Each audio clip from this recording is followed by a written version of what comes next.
Revue Ménage.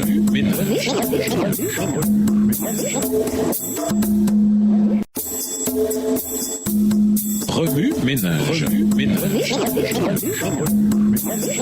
Bienvenue à votre émission Remue Ménage. Nous voilà à la leçon 13, l'aube de l'éternité. Lisons Apocalypse, les chapitres 20 et 22. Apocalypse chapitre 20. Puis je vis descendre du ciel un ange qui avait la clé de l'abîme et une grande chaîne dans sa main. Il saisit le dragon, le serpent ancien qui est le diable et Satan, et il le lia pour 1000 ans. Il le jeta dans l'abîme, ferma et scella l'entrée au-dessus de lui, afin qu'il ne séduisît plus les nations jusqu'à ce que les 1000 ans fussent accomplis. Après cela, il faut qu'il soit délié pour un peu de temps. Et je vis des trônes, et à ceux qui s'y assirent furent donnés le pouvoir de juger. Et je vis les âmes de ceux qui avaient été décapités à cause du témoignage de Jésus et à cause de la parole de Dieu, et de ceux qui n'avaient pas adoré la bête ni son image, et qui n'avaient pas reçu la marque sur leur front et sur leurs mains. Ils revinrent à la vie, et ils régnèrent avec Christ pendant 1000 ans. Les autres morts ne revinrent point à la vie jusqu'à ce que les 1000 ans fussent accomplis. C'est la première résurrection. Verset 6. Heureux et saints ceux qui ont part à la première résurrection. La seconde mort n'a point de pouvoir sur eux, mais ils seront sacrificateurs de Dieu et de Christ, et ils régneront avec lui pendant 1000 ans. Quand les 1000 ans seront accomplis, Satan sera relâché de sa prison, et il sortira pour séduire les nations qui sont aux quatre coins de la terre, Gog et Magog, afin de les rassembler pour la guerre. Leur nombre est comme le sable de la mer. Et ils montèrent sur la surface de la terre, et ils investirent le camp des saints et la ville bien-aimée. Mais un feu descendit du ciel et les dévora. Et le diable qui les séduisait fut jeté dans les temps de feu et de soufre, où sont la bête et le faux prophète, et ils seront tourmentés jour et nuit au siècle des siècles. Verset 11. Puis je vis un grand trône blanc et celui qui était assis dessus. La terre et le ciel s'enfuirent devant sa face, et il ne fut plus trouvé de place pour eux. Et je vis les morts, les grands et les petits, qui se tenaient devant le trône. Des livres furent ouverts, et un autre livre fut ouvert, celui qui est le livre de vie. Et les morts furent jugés selon leurs œuvres, d'après ce qui était écrit dans ces livres. La mer rendit les morts qui étaient en elle. La mort et le séjour des morts rendirent les morts qui étaient en eux, et chacun fut jugé selon ses œuvres. Et la mort et le séjour des morts furent jetés dans les temps de feu. C'est la seconde mort, les temps de feu. Quiconque ne fut pas trouvé écrit dans le livre de vie fut jeté dans les temps de feu. Apocalypse 22. Et il me montra un fleuve d'eau de la vie, limpide comme du cristal, qui sortait du trône de Dieu et de l'agneau, au milieu de la place de la ville et sur les deux bords du fleuve. Il y avait un arbre de vie produisant 12 fois des fruits, rendant son fruit chaque mois, et dont les feuilles servaient à la guérison des nations. Il n'y aura plus d'anathème. Le trône de Dieu et de l'agneau sera dans la ville. Ses serviteurs le serviront et verront sa face, et son nom sera sur leur front. Il n'y aura plus de nuit, et ils n'auront besoin ni de lampe ni de lumière, parce que le Seigneur Dieu les éclairera, et ils régneront au siècle des siècles. Verset 6. Et il me dit, ces paroles sont certaines et véritables, et le Seigneur, le Dieu des esprits des prophètes, a envoyé son ange pour montrer à ses serviteurs les choses qui doivent arriver bientôt. Et voici, je viens bientôt. Heureux celui qui garde les paroles de la prophétie de ce livre. C'est moi, Jean, qui ai entendu et vu ces choses. Et quand j'eus entendu et vu, je tombai aux pieds de l'ange qui me les montrait pour l'adorer. Mais il me dit, garde-toi de le faire, je suis ton compagnon de service, et celui de tes frères les prophètes, et de ceux qui gardent les paroles de ce livre. Adore Dieu. Et il me dit, ne scelle point les paroles de la prophétie de ce livre, car le temps est proche. Verset 11. Que celui qui est injuste soit encore injuste, que celui qui est souillé se souille encore, et que le juste pratique encore la justice, et que celui qui est saint se sanctifie encore. Voici, je viens bientôt, et ma rétribution est avec moi, pour rendre à chacun selon ce qu'est son œuvre. Je suis l'alpha et l'oméga, le premier et le dernier, le commencement et la fin. Heureux ceux qui lavent leurs robes, afin d'avoir droit à l'arbre de vie, et d'entrer par les portes dans la ville. Dehors, les chiens, les enchanteurs, les impudiques, les meurtriers, les idolâtres, et quiconque aime et pratique le mensonge. Verset 16. Moi, Jésus, j'ai envoyé mon ange pour vous attester ces choses dans les églises. Je suis le rejeton et la postérité de David, l'étoile brillante du matin. et l'esprit et l'épouse disent viens, et que celui qui entend dise viens, et que celui qui a soif vienne, que celui qui veut prenne de l'eau de la vie gratuitement. Je le déclare à quiconque entend les paroles de la prophétie de ce livre. Si quelqu'un y ajoute quelque chose, Dieu le frappera des fléaux décrits dans ce livre. Et si quelqu'un retranche quelque chose des paroles du livre de cette prophétie, Dieu retranchera sa part de l'arbre de la vie et de la ville sainte décrit dans ce livre. Celui qui atteste ces choses dit « Oui, je viens bientôt. Amen. Viens Seigneur Jésus. Que la grâce du Seigneur Jésus soit avec tous. » Introduisant, voici votre Dieu.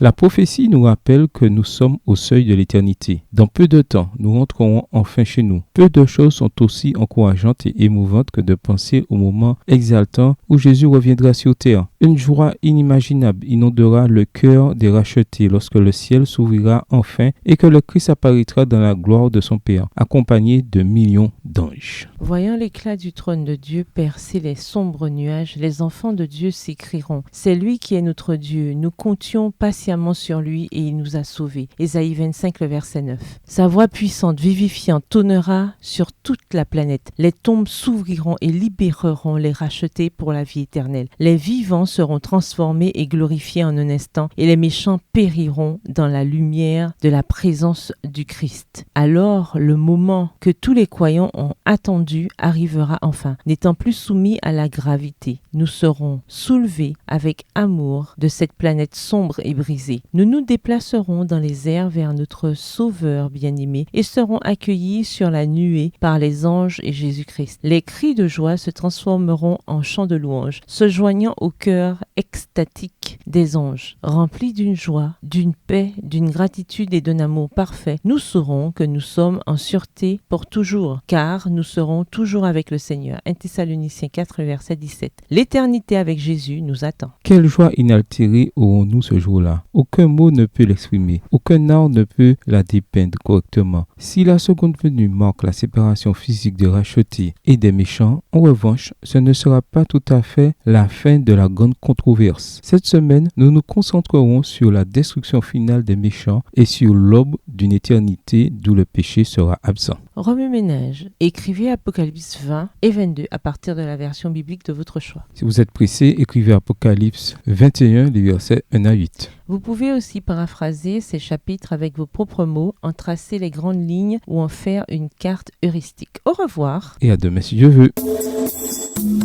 Remue-ménage. Remue-ménage.